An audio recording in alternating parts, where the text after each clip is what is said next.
What is going on, YouTube? What is going on, Kansas City? And what is going on, everybody? And welcome to the Beat of KC. Ladies and gentlemen, I'm super excited. This might get a little loud for you because we have Garrett Williams on. Holy smokes, ladies and gentlemen. Again, we have Garrett Williams on. Super excited to talk to my guy. He is the host of Kingdom Says podcast. Again, I want to tell you congratulations, man. You guys put out a phenomenal episode, which we're going to dive into. Have you talk a little bit about that. You know, you, Kyle, and obviously Arrowhead Tom, tremendous job. Garrett is also the director of social media for Say It Again Network. You know, that's absolutely phenomenal, man. What is going on? Man, it's good over here. It's just, we're living life, we're living some dreams, talking to some awesome guys, putting out some great content. It's a lot of fun. Thank you so much for having me on the show, man. No problem. Sorry if I blew your guys' ears out. I'm super excited to talk to Garrett for sure, man. Before we dive in and I start grilling you, asking you some questions, like I say to everybody, go ahead and slap your socials out there. If I missed anything, let them know where they can find you. Give them all the good stuff. Yeah, so you can find me on Twitter at Garrett720. That's pretty much my main platform. That's Twitter's my main thing. And then the podcast is at Kingdom Says Pod on Facebook, Instagram, and Twitter. We put out stuff all over those platforms. And then, like you mentioned, I am the director of social media at the Say It Again Network. You can find that at the SIA Network on Twitter, Facebook, and Instagram. We're just a group of podcasters and writers and everything like that, putting together a lot of cool content. Yeah, you guys. I mean, I'm serious. I listen to a lot of your guys' stuff. It's honestly good. And then that really does lead me to the first conversation topic. Obviously, you guys dropped a bomb this morning. I mean, and people were just kind of like, "Holy smokes!" You get Lionel Dalton on, obviously, to talk about his situation and what he's going through. But then also you back that up with Albert Haynesworth. And I mean, if you know football, you know who Albert Haynesworth is for sure. So let's dive in and talk a little bit about that. Were you nervous at all? Because I know you kind of did a lot of the talking too. Were you nervous at all? Were you like, man, this is super cool? What was going through your mind? Yeah, I'm not gonna lie, I was a little nervous. I'm still kind of new to the whole podcasting game and like being sort of a host, if you will. So like like you said, I was kind of driving some of the conversation. So I was kind of nervous leading up to it. It was really like the nerves hit like the last like 30 minutes leading up. I was like, oh man, this is about to either go really good or really not good. But we're just gonna roll with it. And really, I was eager to get it done, but I was also like so looking forward to the conversation and everything that we would be talking about with Lionel. And then Albert was kind of a last minute addition that we got, and it was just super cool to talk to him. And yeah, it was crazy.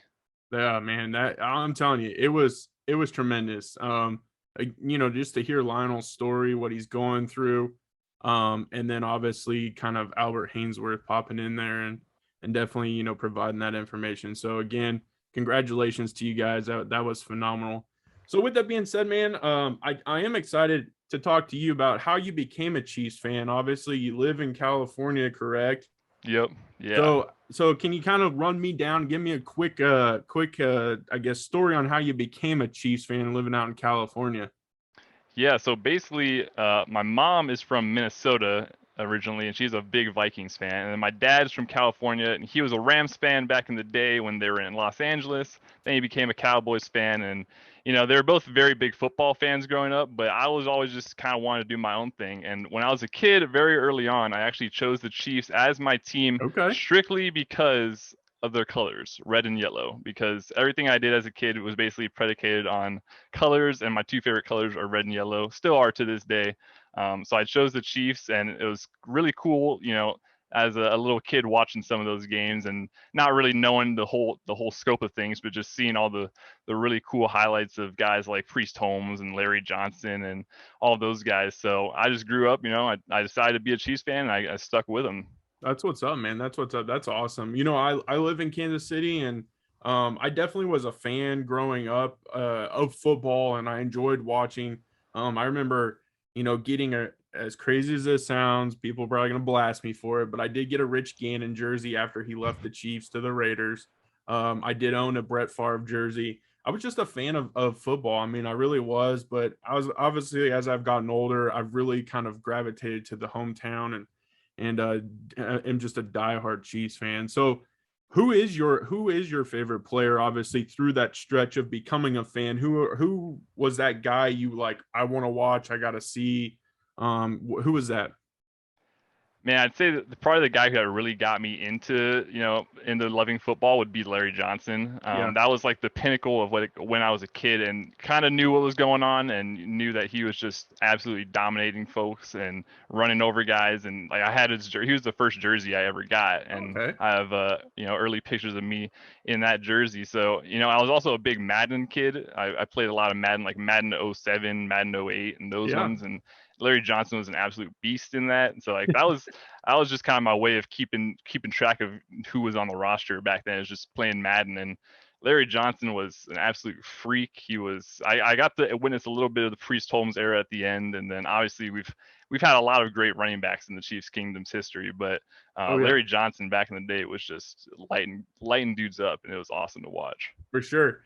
I saw this thing going around Twitter today, and it was like, I think it was through Fox, and it said basically if you could basically make a player healthy from your team and then not endure it. I believe you picked Jamal Charles. I saw a few other people pick Jamal Charles.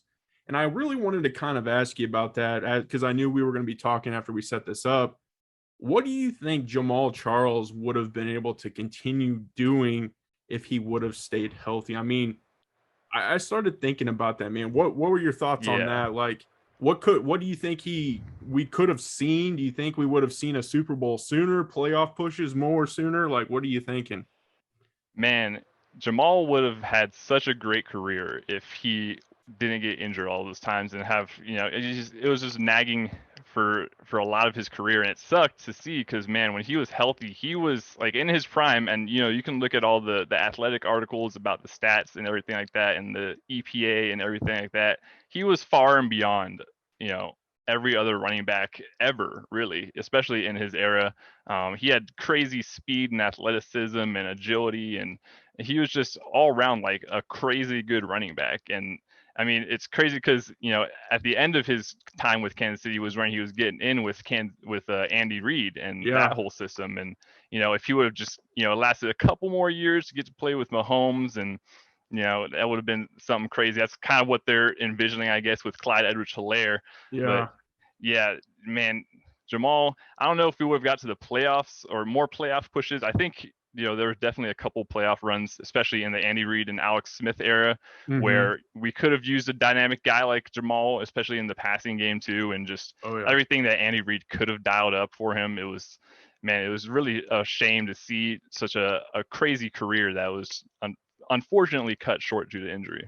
And I think we would have eliminated the him wearing the burnt orange and the Mm, blue. I think that would have not never happened because I think he could have just finished out in Kansas City. But man, exactly. I that was tough for me. I that was an easy answer, just because what you just said, and just I remember having him in fantasy football the year he just erupted, and I was like, holy cow, like this is just incredible to see from a fantasy standpoint, but also just as a Chiefs fan, seeing what he's doing was incredible. I kind of went at it from a favorite player, someone who I really enjoyed. I didn't actually post it yet because I've been waiting. Mine's Eric Berry. Mm, I'm a diehard Eric Berry fan. I rock the jersey all the time. It's in my closet. I only put it on in certain times. I've done it in a few interviews, but I feel like it has a lot of meaning to me because we won a Super Bowl when I was wearing it. So, and then I didn't wear it and we didn't win it. So I gotta kind of keep some of the magic. You know what I'm saying? right. So, but man, Eric Berry was special, I think, and I think if he would have stayed healthy, we could have seen something, really good on that defense, even more than what we got. But super super excited about what could have been with Eric Berry. But man, I'm excited to talk to you about training camp. I think that there's a lot that we're starting to see. Where a lot of people are seeing the one-on-one drills, questioning what Orlando Brown is doing. We're seeing just the amazement of what Trey Smith is. So far out of out of everything, what have you been most excited about? Man, I am super excited for the offensive line. I've never been like a huge offensive line guy, but just seeing all the potential talent that's on the offensive line this year, it's absolutely crazy. I mean, we're talking about starting potentially 3 rookies, and like everyone's kind of almost okay with that because like they're Yeah. just so good. And like Trey Smith, the guy that we found in the 6th round, is just like crazy impressive and impressing during camp and has earned a starting role already. And Orlando Brown being this very dominant tackle in a new scheme that he's still learning a little bit. He's still getting comfortable, and a lot of people, like you said, are kind of overreacting to some training Yeah. camp videos. And uh, you know, today I just say training camp's about learning and progressing. And even Orlando Brown said it himself. Like he's not approaching those one-on-ones as like a win-loss scenario. Yeah. He's just learning. Like it's just about learning different guys, and and in most cases the defense is at advantage anyways because there's no snap count. There's no, anything like that. There's no, like, he's not watching tape on these guys, figuring out what plans they're running with. So it's really just a big learning curve for everyone. And, the more chemistry that those guys build on that O line, the better they're going to be. So I think it's going to be like, I think this has the potential to be one of the best Chiefs offensive lines, rivaling the early 2000s lines for sure. For sure. And I think most people, I think that the true, like, people who dissect what's going on understand. But I think from just the average fan, like, we have to understand he's going against the second best D tackle in all of the NFL. And Chris Jones is a monster. We've seen Chris Jones just annihilate every offensive lineman in one-on-one drills. I mean, to be able to, like you said, learn from a Chris Jones and the techniques that he can throw at you, the different, spin moves and just the rips and everything like that, that does make your offensive line better. So when you are scheming, whether it is a run play or something like that, that there's a chance like, hey, I'm getting better because I'm going against one of the best. And I'm glad you brought that up because I think that's going to benefit a Trey Smith. I think that's going to benefit Lucas Niang and the young guys that are trying to really earn a spot on that offensive line. But there are, you also get to see some of the stuff that Frank Clark throws at you, which is just a consistent bull rush every time. Holy smokes, that guy drives me nuts. But that is a different subject matter. So if there's a player that most people are not aware of, as far as like an undrafted free agent or someone that you got an eye on right now, who you looking at? Man, as far as undrafted free agents this year, I think a guy that a lot of people are gonna get to know is Devon Key. Um, yeah, he's a safety who's been really impressing Steve Spagnuolo and this coaching staff, and has been getting some really good reps. And like he's basically like spelling for Tyrann Mathieu, taking over in like the second team for Tyrann Mathieu. So they're really impressed with this guy. He's out of Western Kentucky. He's a smaller school guy, but I think there's a lot of potential for him. I think he's got a real solid chance of making the roster, and not just making the roster, but I think he has a solid chance of contributing his first year, especially on the special teams aspect and everything like that. But that's the guy I think a lot of Chiefs fans are gonna learn the name of more, especially with a lot of guys who in the secondary, like a lot of fans are familiar with, like Dan Sorensen, Mm-hmm. Juan Thornhill, who they might get a little less playing time this year than a lot of fans might hope for. So Devon Key might be a guy to watch. For sure. I'm excited for him because of his tackling ability. And that's one of my favorite things. I'm a defensive guy first, even though we have Patrick Mahomes in this very lethal offense. I love watching defense. I love seeing how our defense can shut a team down. And his tackling ability is pretty good. Like I'm ready to see Key lay some booms. I mean, I think he can do it. And he's known to definitely smack some people. So that's going to be a lot of fun.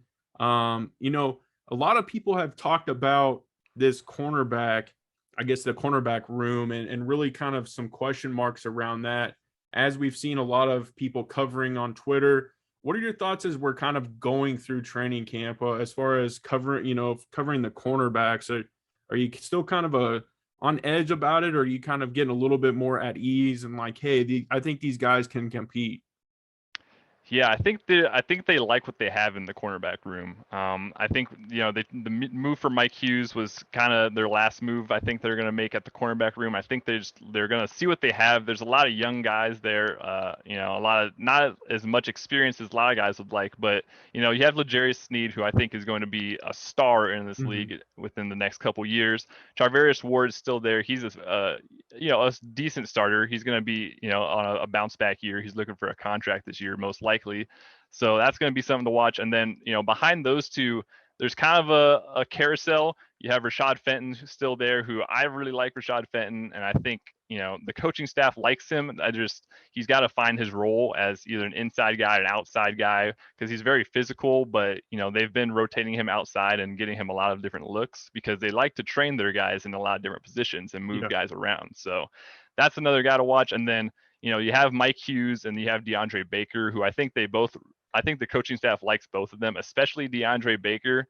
I really like that we have DeAndre Baker. It's crazy Yeah. that we got, a former first rounder like that. I mean, Mike Hughes too, former first rounder, but DeAndre Baker, I think if he's healthy this season and, by all accounts, he's getting to that track, I think he's going to be really good for us long term. I think the coaching staff last year kind of indicated that, like that he was in their plans for the future, and I'm really excited for that. And then Mike Hughes, obviously, I'm not sure too much if he's going to be a long-term guy, but the potential is there. He's a former Yeah. first-round guy, so the more talent, the merrier. I think all those guys are going to really feed off each other, and they still have veteran leaders around like Tyrann Mathieu to kind of guide the ship and help them out there. So I think there's a lot of young talent, and if it all goes according to plan, it could be very good. Yeah, and I hope that youth combined with some of that veteran leadership really kind of is exposed this year because they're going against some very, very good, I mean, truly very good receivers this year. Not that they haven't in years past, but I mean, hopefully you're going to see, I guess not necessarily hopefully, but you're going to Odell Beckham, Jarvis Landry opening game. You're going to see Marquise Brown and you're going to see Sammy Watkins in that second game. I mean, throughout that stretch, you're seeing some very talented receiving cores as you go throughout the season. You understand you got to face Keenan Allen. So those guys are going to be tested game in and game out. And obviously, injuries happen. So I like the depth. I like everything you talk about. I think it's going to be an incredible, incredible year for this secondary. And then they're going to have to step up for sure. So going into Saturday, we're going to be going out to San Francisco. It is the first preseason game. Don't really expect a whole lot of, that first string potential to play a lot. Who are you going to be watching for the most? Is there a specific position? Are you going to be watching a specific player? What do you got your eye on? Yeah, so I think it'll be interesting to see what they do with the offensive line this game. I think the first team definitely gets a little bit of work, but Yeah, I think it's yeah. still going to be early. But as far as a certain player I'm looking out for, I'm looking for Tershawn Wharton. He's Okay. a guy that I really like on that defensive line. He was an undrafted guy for us last year. I think he's been showing a lot of juice in training camp so far in these one-on-ones, and he's gonna be showing out against a lot of second team and third team guys out there. So I think he's gonna be making the most of that opportunity for sure, and just soaking up all the reps he can and getting a lot of game reps and experience, and just showing that he can hang with the best of them, because I think he's got some crazy athleticism. I think he's a guy that can play inside and out, which is what they Mhm. really like in their defensive linemen. And I mean that's just that defensive line as a whole is going to be really good, and there's so many talented guys that are just going to be feeding off each other and opening holes for each other. So it's gonna be fun to see how many sacks we get and how much pressure we're really disrupting. Yeah, for sure. So I do have a question for you as far as a player because you kind of brought Wharton up. What are your thoughts on Kando? Do you think that he's going to have kind of a significant role in this first game? Do you think that he's starting to show enough in training camp or what you've seen? What are your thoughts on him? I think it's still a little early for Kane, though. I think he will get some good reps in preseason game. I think he's a guy who has a lot of athleticism and speed, which I think in preseason games going up against inexperienced guys that he might eat a little bit more and show out against some slower guys out there. Mhm. But ultimately, I think they're gonna take him slow. Yeah. We saw him last year them use Mike Dana sparingly. as a kind of a base rotational guy. And Kando's got a little bit different package, but as far as their immediate use for him, I think they're mostly going to be looking as like a pass rush for him, and looking for him to be rushing the quarterback. So, I'm not sure too much about what he's going to be doing this year. I think long term he's got a lot of traits that they really like to develop, and I think they can develop into a really solid pass rusher. It's just going to take a little bit of time. And Steve Spagnuolo, doesn't really like to use rookies that much, and it's going to be there's a lot of other talent to compete out there for. So it'll be interesting to see for sure if he can carve out a little bit more of a role for the rest of training camp in these preseason. For sure, for sure. I think I'm excited to see what he can potentially become because he's almost in that point where like you drafted him for a reason at a certain spot, and he's not low enough to where like he's on the bubble right away. So I'm kind of interested to see how he ends up performing. And I'm wondering if Spags kind of brings guys like him along a little bit slower, very similar to how they did Willie Gay last year, just to kind of learn the defense, learn what the NFL is like, and then really let him go eat in the second year possibly. So I'm going to be definitely paying attention to see how much Kando gets on the field. Now, we know that we're going to have to eventually cut down to the 53-man roster. And with that being said, other teams are going to be doing the same thing. Do you think that there's a position, because I know it'd be hard to just really determine cuts and things like that. If it gets to that point, do you think that there is still something the Chiefs are trying to add? And so say like a decent player gets cut. Do you think there's a position that they would be looking to add still? As far as a position, I'm still uncertain about their thoughts about the wide receiver position. I Okay. know they kind of have, I think there's like 5 guys locked in really, and there's a competition really for that 6th spot, a position where you've kind of seen like Marcus Kemp and Gary Dieter and kind of some guys like that work Yeah, in the future, but they're, those are special teams guys. They're not really going to contribute to the offense all that much. And so I still think there's a bit of a void as far as that, X wide receiver, a bigger body outside guy. So it'll be interesting to see. Obviously there's always some surprising cuts every year.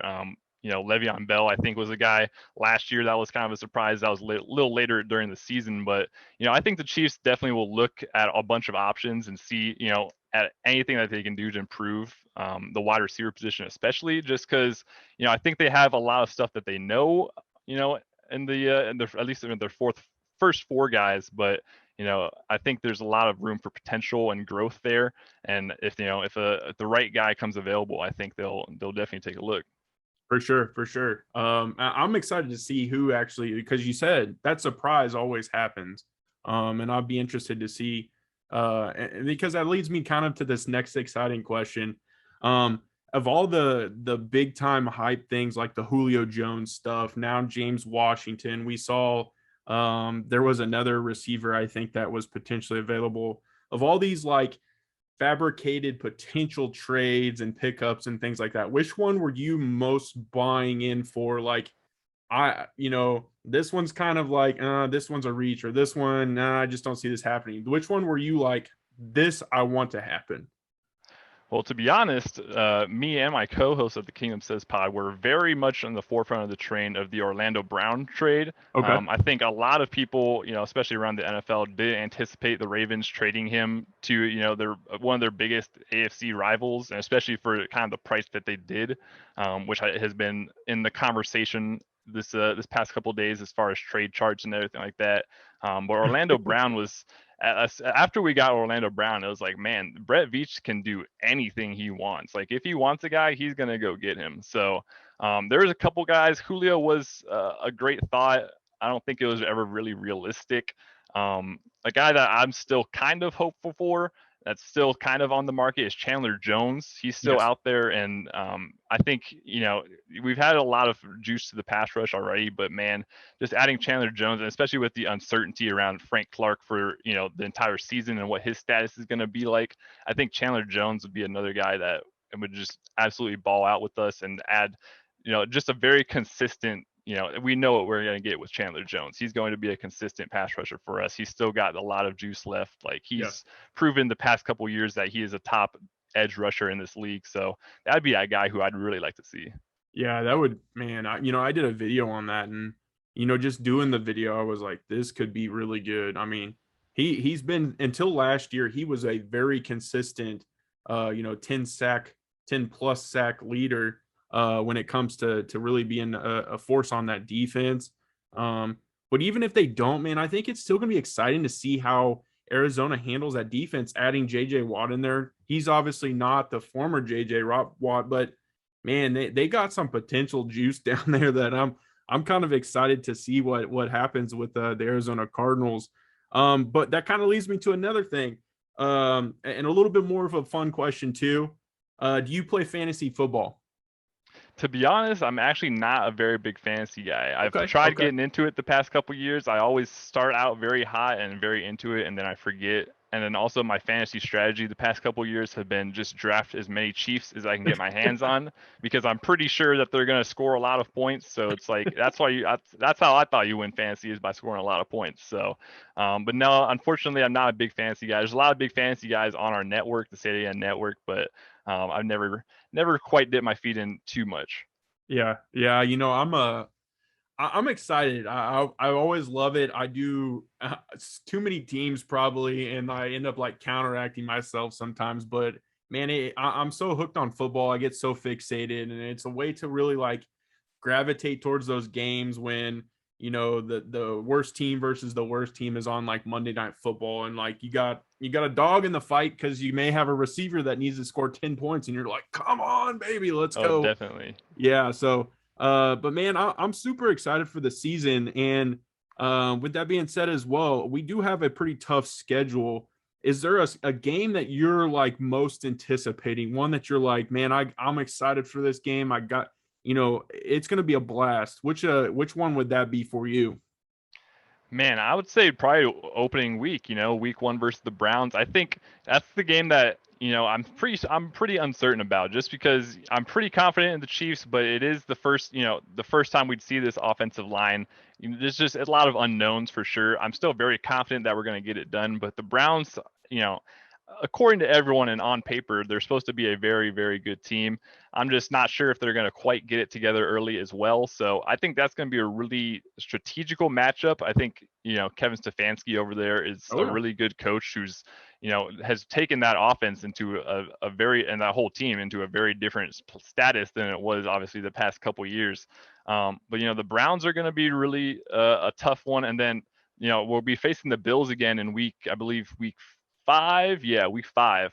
And I think that's, obviously another playoff rematch, but, Josh Allen just got that huge bank, and, there's been a lot of hype around the Bills as legitimate playoff contenders and Super Bowl contenders. So I'm interested in kind of shutting that up again, just because, there's a lot of talk going into the AFC Championship about the Bills and everything like that. And in my opinion, it was an easier matchup than the divisional round versus the Browns. So I'll be interested to see if they kind of prove themselves differently, or if it kind of the trend continues of us dominating them. Yeah, for sure. Since this is my show, I'll go ahead and say it. Lamar who? Huh? Who? Lamar who? Yeah. But hey, I knew there was a reason I had you on the show, Garrett, because every person that for the most part, most of the people I've interviewed, they don't say the Browns, and that's like my go-to. Like, I'm not gonna lie, the one that kind of makes me nervous is that first game. I think, if you look at their defense, they got a lot better in a lot of key areas. Their cornerback room got better. Their safeties over the top got better. They go out and draft the linebacker from Notre Dame and really kind of they go out and get Walker from Indianapolis. I mean, they did some things on that defense, and then obviously we know they got the deadly combo in the backfield. Baker, I think that's my opinion. That's what it comes down to is Baker, and that's he's playing for a contract now, and I think he's going to come out and really have a decent year in my opinion because he is playing for a contract. So that game definitely makes me nervous. The one that I think I'm most excited for, I'm gonna kind of ask you this. I'm excited for the Chargers. Herbert coming back again. Is he going to be just as good, if not better? And just they, go and add some pieces on that offensive line, and are doing some things, getting Eckler back to full health. I'm just kind of excited to watch that game and really kind of put it to another AFC West opponent. What are your thoughts on that? And Is there any other games you're kind of like super pumped about? Because we got a pretty lethal schedule. Yeah, for real. And I think the Chargers, here's my thing about the Chargers. Herbert is going to be a very good quarterback in the league for sure. I just think, he has a new coach, a new offensive coordinator, not a lot of new pieces around him. I'm not sure they're going to have it completely together, especially in the beginning of the season or maybe this entire season as a whole. I think they have kind of a leash to kind of be in like that, rebuild mentality while still trying to win. I mean, they have a chance to sneak into the playoffs for sure, but they always do play us hard. I think the more interesting game will be them facing them later in the season and seeing just kind of what team they've progressed into since then. But other than that, the Raiders, we don't face them until like halfway through the season, so that'll be interesting because halfway through the season's kind of like we saw last season. It's kind of a lull period for the Chiefs, or at least it was, where we were dealing with little injury stuff and just kind of weren't finishing games as much as we wanted to. So I think the Raiders will be like a very good like stopgap to before the Raider game, after the Raider game, see how the teams kind of progressed, and that'll be a big test as to prove like that the Chiefs aren't, because the Raiders last season they beat us in week 5 and we're very happy about that and anticipate and celebrated it a lot. And it's just kind of ridiculous that they got so excited for that win. So it'd be exciting to shut them up.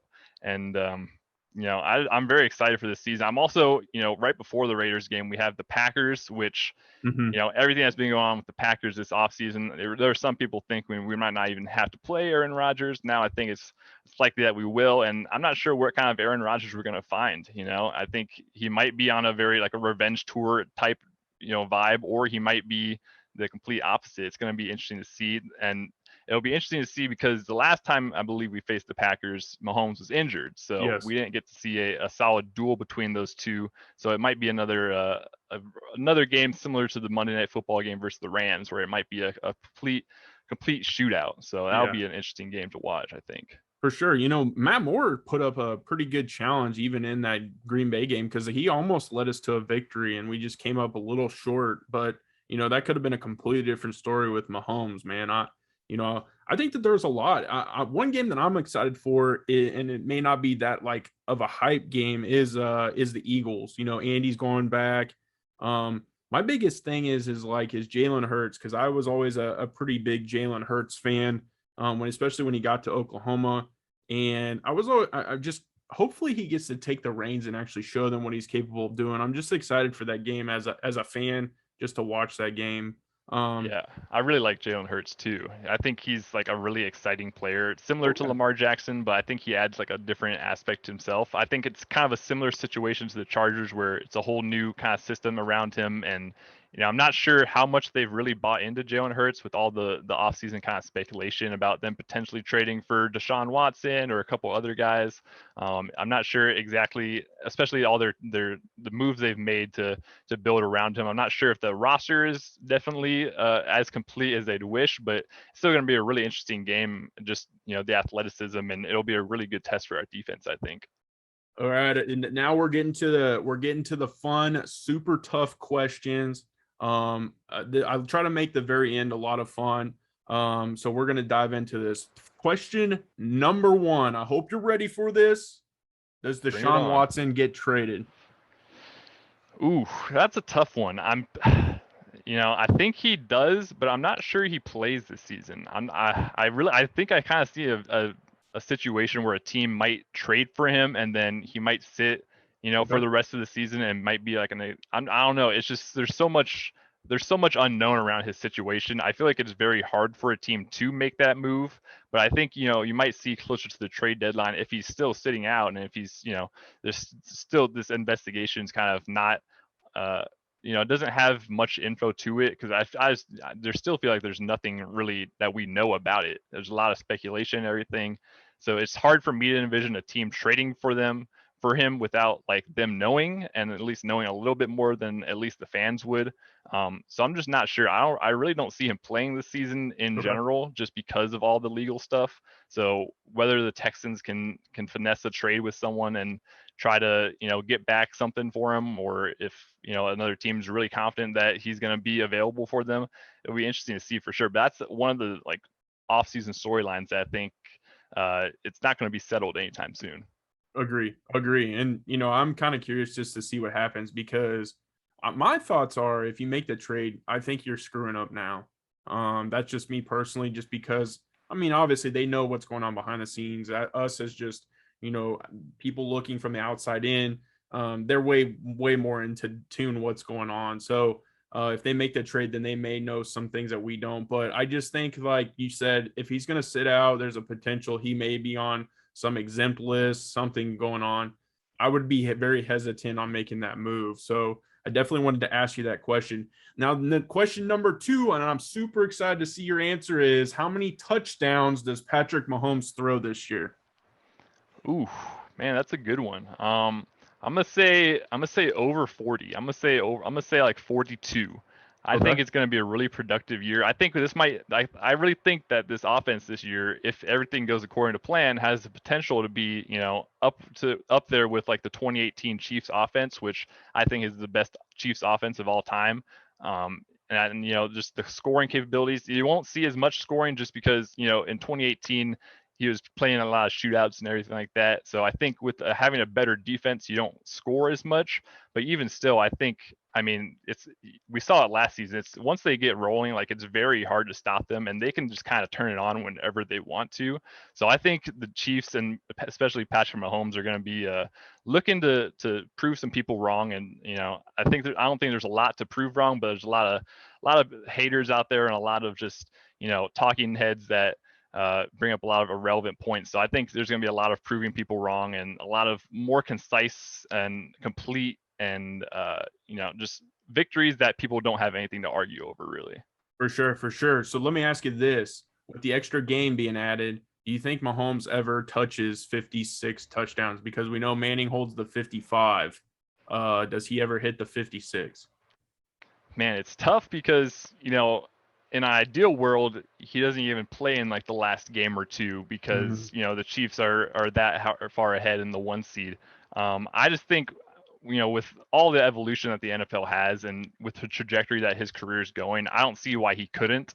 I think it's definitely realistic. I think it's just about like if it kind of sounds weird, but if he wants to or not, and if the coaching staff and you kind of have to plan around that. Like I think in 2018 they were really under like the game plan of like, hey, we're gonna score with this young quarterback because no one knows what's going on with when he steps on the field and he is just lighting dudes up. So I think you really have to like go into it with like a plan, like, hey, we're going to be scoring a lot because it's another thing. It's like if you get these long drives and then get into the red zone and then you punch it in with a running back, then it's you're not scoring for Mahomes. So it's about like long touchdowns and stuff like that, which we saw a lot of in 2018 and stuff. Just building up to it. So I think it's more of a game plan for a guy to kind of reach that 56, 60 touchdown mark. But I mean, with Patrick Mahomes, I think anything's possible. Oh yeah, most definitely, most definitely. All right, man. I need you to put your Chiefs blinders on right now. You're an Mm. NFL fan. You're not specifically a Chiefs fan. Which NFL team do you think surprises this year? Man, there's a couple good options, I think. For some reason, I really like the Washington football team.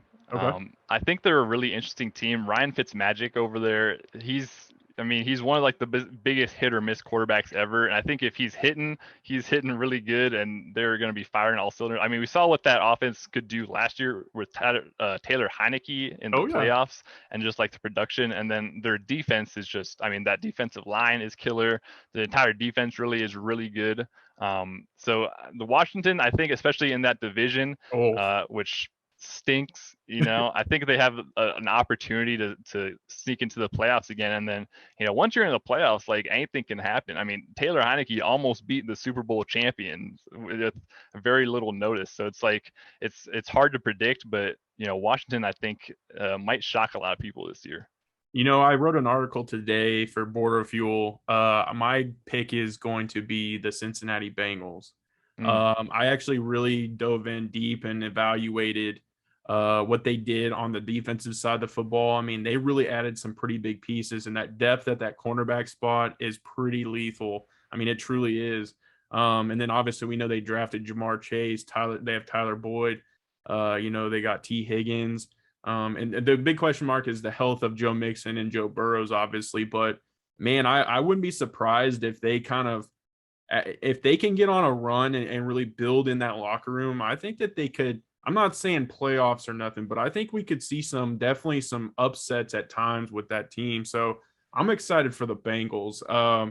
So Yeah, I man, really I like got the Bengals. yeah, I just want to say, like, the Bengals would probably be my second team, and I would think we had talked about them on the Kingdom Says pod a little bit about we're facing them in week 16, I believe. So, like, I think the Bengals are another team where, especially like in that division where the Steelers are about at the end of the Big Ben era, yeah, and the Browns, this is kind of their make or break season if they can kind of figure it out or not. And the Ravens obviously are looking good in the trajectory, but I really see Joe Burrow and the Bengals, like, if they can get it figured out, like, I don't know. I think Joe Burrow himself is a really good quarterback. yes. I'm not too sure about Zach Taylor as a head coach and everything like that, but I mean, that is definitely a solid sleeper team. I really like the Bengals.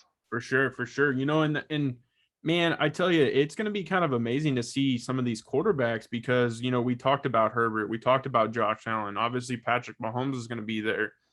You start adding like Joe Burrow to that. Like some of these guys are going to be doing some pretty good stuff. And I want to throw Lamar in there, but I just don't think I've seen the enough consistency yet to really kind of, make him that guy yet. So we'll have to see. We'll definitely have to see, but I think the Steelers are like one injury away from really having just that whole thing just imploding, honestly. And then that's where I think that they could potentially start to rise. They could beat the Baltimore Ravens one time, or maybe they upset somebody else. And I just think that there's a chance with the Bengals for sure. But man, my next question is um do you try to attempt to make a game at Arrowhead, and have you made a game to Arrowhead? Unfortunately, I have not made a game to Arrowhead this year. That is actually my goal kind of this season, is to at least get out to Kansas City and meet up really with a couple of these guys that I've, grown to interact with and to know in the Chiefs Kingdom and in the whole media world. Because, it's just, especially now, I've just graduated high school 2 years ago, so it's like I'm in a place where I can, start spending Yeah. money and going on trips and stuff like that. So going to Arrowhead is definitely a dream of mine, and I'm gonna try to do it this season. I'm really going to try.